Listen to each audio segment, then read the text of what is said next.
What are we going to talk about today?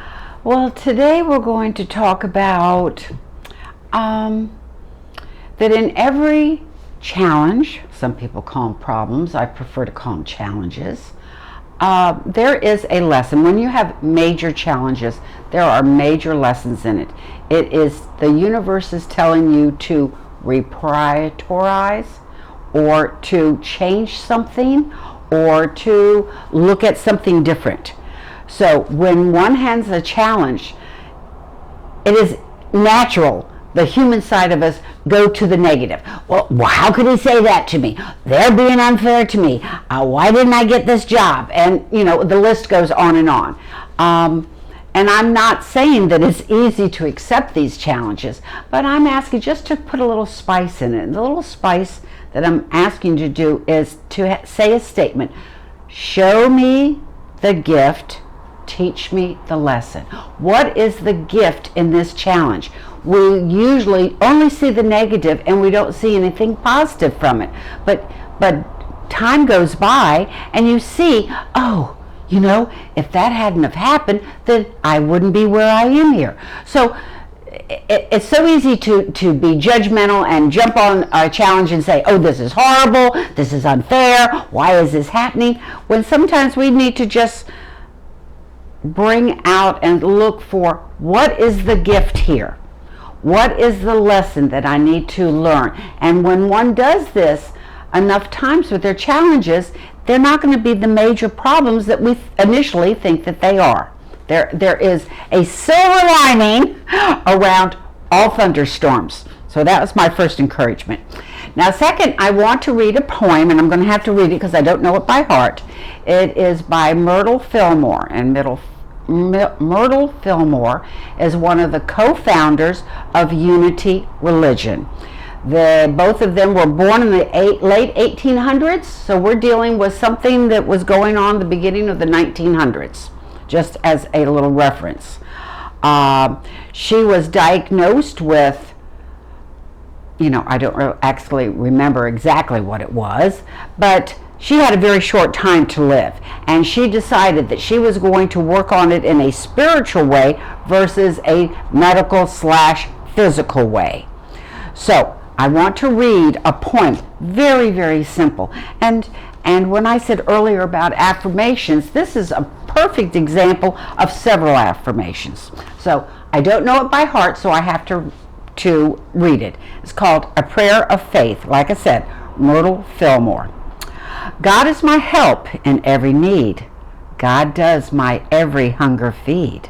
God walks beside me, guides my way through every moment of this day. I now am wise, I now am true, patient, kind, and loving too. All things I am, can do, and be through Christ the truth that is in me. God is my health, I can't be sick. God is my strength, unfailing quick. And this is my favorite. God is my all, I know no fear, since God and love and truth are here. Now this is very simple, but there's so much truth in something like this. We don't have to have a complicated life. The earth gives us all the complications that we need, but our spiritual side is not complicated. It is very simple. Almost too simple sometimes. So a prayer like this is a wonderful help, to recite some of it as you're having a challenge, or say it in the morning when you're having your coffee or tea, or on a lunch break, or anything. Start reprogramming your mind. We are dealing with the human physical life so much that we discount our spiritual core. It's not just an influence that we have. Our spirituality is the core of who we are. We're just taking a human form. That's what it is. So one of my little talks, I think it was last week, I said, we are fully human and we are fully divine.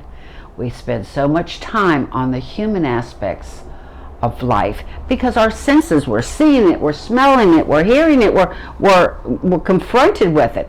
The spirit is very quiet. It's very quiet. And that's the true essence of who we are. But we put all our time, a majority of our time in our human side and our ego side, and the competition that is around us, especially as Americans. We want the money, we want the power, we want the influence. And these are good traits to have, or good items to have, but they are not the most important. We get sidetracked. We put so much emphasis in it that we forget about the power that we have as an individual. We have more power than what you are willing to accept, what even I'm willing to accept, and I've been working on this for a year. I am much more than what I appear to be. I have talents, I have patience, I have understanding and wisdom. Now, people say, well, big deal, so what? Well, how peaceful is your life?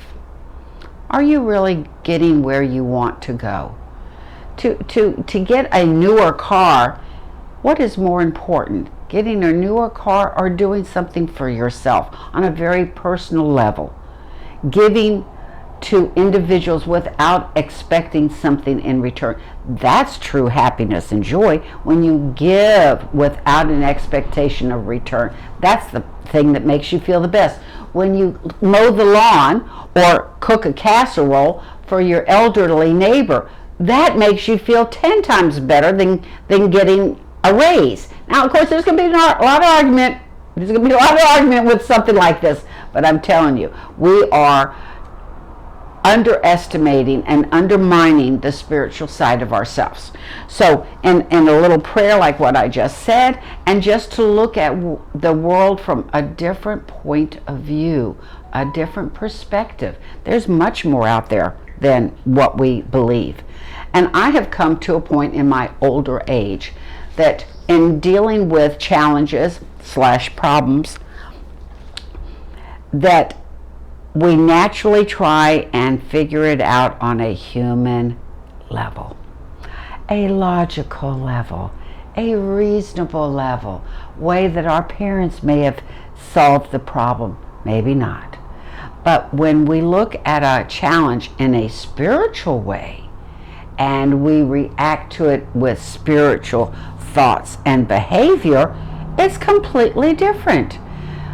We have someone that doesn't like us, that makes our life, let's just say a boss, makes our life miserable. They're demanding, he, she are demanding, it's unfair, they overlook your work. Don't spend your energy on being mad at this and being angry and resentful and getting back at them. No. Calm yourself. Say that you have the talent that you need to move forward. You have gifts, whether they recognize it or not.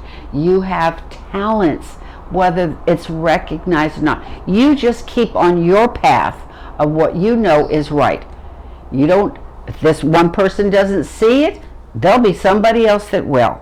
Life unfolds when we allow it to. When we put our energy in blessing ourselves, looking for the good in situations and individuals, we're going to get further with that, other than trying to think, oh, how can I outsmart my boss? Oh, how can I cheat the government out of blah, blah, blah money? You know, we spend so much time in things like this. And now I admit, when I was younger, I was part of this, wanted to make money and wanted to have goods and items, and that was important to me. And yes, we do want things to reward ourselves, but when we allow the money or the power or the things to rule us and be so important that we don't find pleasure in anything other than obtaining these things, we have lost our way. We have lost our way. So, like I said earlier, Show me the gift, teach me the lesson. It's hard to step aside when one is very upset or angry about a situation, but I'm challenging you to do that. So thank you, Dave.